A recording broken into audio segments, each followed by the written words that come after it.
கிறிஸ்துவுக்குள் பிரியமான சகோதர சகோதரிகளே, ஆண்டவரும் இரட்சகருமாயிருக்கிற இயேசு கிறிஸ்துவின் நாமத்தினால் உங்களை இந்த காலை நேரம் மிகுந்த அன்போடு வாழ்த்துகிறேன். ஆண்டவர் உங்களை ஆசீர்வதித்து மேன்மைப்படுத்தி காப்பாராக. இந்த காலை நேரம் நம்முடைய தியானத்திற்காய் ஆண்டவருடைய வேதத்திலிருந்து ஒரு வசனத்தை நாம் வாசிக்க கேட்போமா? சங்கீதங்களின் புஸ்தகம் 139 சங்கீதம் 16வது வசனம்.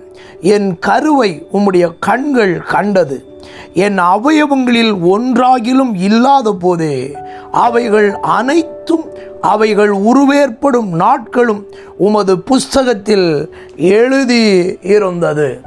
பிரியமான தேவனுடைய பிள்ளைகளே, இந்த காலை நேரம் நாம் தியானிக்கின்ற வார்த்தை, தாயின் கருவில் உருவாகும் முன்னே நீங்கள் கண்டுபிடிக்கப்பட்டவர்கள்.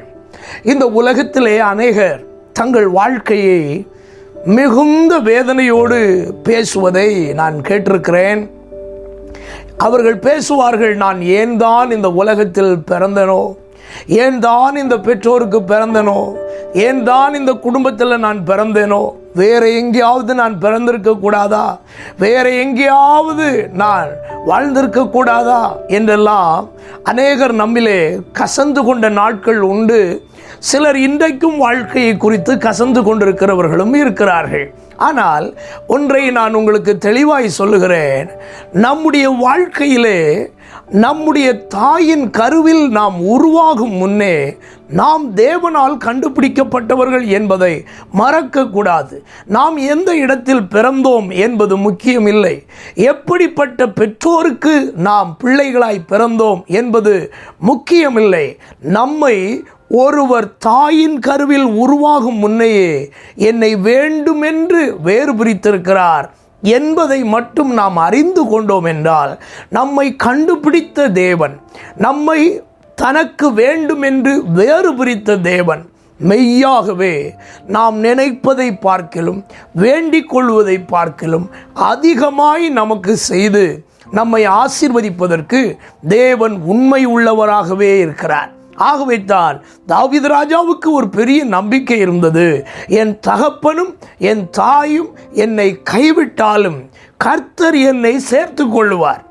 அவரை சுமர்ந்ததான தாய் அவரை கைவிட்டாலும் என்று சொல்லுகிறார். கர்த்தர் என்னை தாயின் கருவில் உருவாக்கினவர், என்னை அந்த கருவிலை கண்டுபிடித்தவர். என்னை வேண்டாம் என்று சொல்ல மாட்டார், அவர் என்னை கைவிட மாட்டார், எனக்காக யாவையும் செய்வார் என்று நம்பிக்கையோடு அவர் வாழ்ந்தார். இன்றைக்கு உங்கள் வாழ்க்கையை குறித்த விரக்தியான அனுபவங்கள், மிகுந்த சங்கடமான நிலைமைகள் எல்லாம், உங்கள் பிறப்பை குறித்திருக்கிற வேதனைகள் எல்லாம் உங்களை விட்டு மாறிப்போவதாக இந்த காலை நேரம் கர்த்தர் உங்களை பார்த்து மறுபடியும் சொல்லுகிறார், நான் உன்னை தாயின் கருவில் உருவாகும் முன்னே எனக்காக தெரிந்தெடுத்திருக்கிறேன், கவலைப்படாதே என்று சொல்லுகிறார். உங்களை தெரிந்தெடுத்தவர் உங்களுக்காக பெரிய திட்டங்களை வைத்திருக்கிறார். அதன் காலத்தில் நிறைவேறும். காத்திருங்கள், கர்த்தர் உங்களை ஆசீர்வதிப்பார். ஜெபிப்போமா?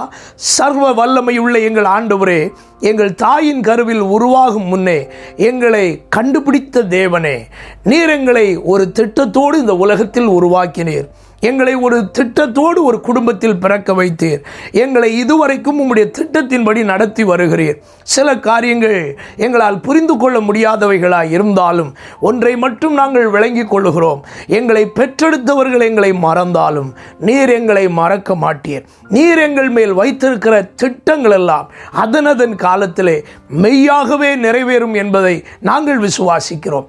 ஆகவே நாங்கள் தொடர்ந்து விசுவாசத்தோடு உம்மை பற்றி கொண்டு ஜீவிக்க வாழ்வதற்கு உதவித்தாரும். கிருபை உண்டாகட்டும். இரட்சகர் நாமத்தில் இந்த நாளையும் எங்களுக்கு ஆசீர்வதிக்கும்படியாய் வேண்டிக் கொள்கிறோம். தொடர்ந்து உம்முடைய பிரசன்னம் எங்களை சூழ்ந்து கொள்ளட்டும். இயேசுவின் நாமத்தில் வேண்டிக் கொள்கிறோம் எங்கள் நல்ல பிதாவே, ஆமென். God bless you. கர்த்தர் உங்களை ஆசீர்வதிப்பார். ஆமென்.